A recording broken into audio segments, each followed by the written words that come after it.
This is my current fragrance routine that I am working through. I can excitingly say I have one empty this update and I also have one roll-in. Let me share my progress with you. Unfortunately, I also do have one neglected product this month. This is the Pure Essential Rest and Relax Essential Oils blend, and the roller ball I want to decant this in is unfortunately not empty yet, so this is going to have to wait a little while longer to be used. The Compteur Sud Pacific Vanille Extreme, I got 12 uses on this past month, bringing me to a total of 22 uses.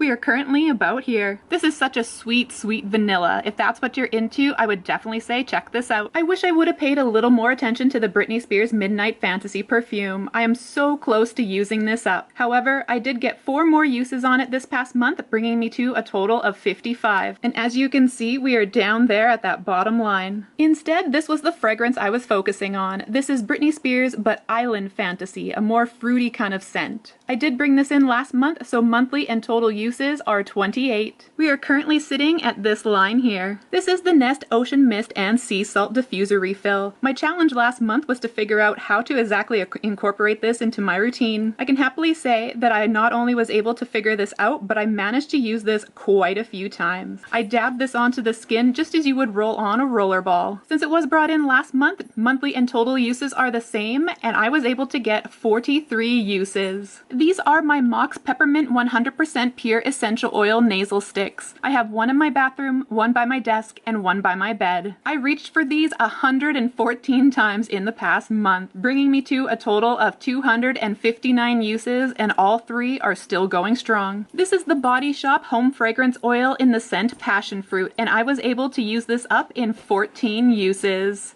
Unfortunately, it didn't have the dropper applicator in it anymore, so I was just able to pour it in my hands and use it, and I definitely overused it. If you have a product that's similar, I would suggest decanting it into a roller ball to make sure you go through it at a little bit of a slower pace. And because I had that empty, I also have an add-in here. This is the Sage Pain Release Analgesic Remedy. This is kind of like a mix of different mints. It does smell really nice. However, I broke this down price per milliliter in my That's Expensive project pan, and this is more expensive than a Givenchy perfume. I'm bringing this into the project about halfway full. This is now my updated fragrance routine that I'll be working through. My goal next month will be to either use up the Compteur Sud Pacific Vanille Extreme or the Britney Spears Midnight Fantasy. I'd like to get through at least one of them.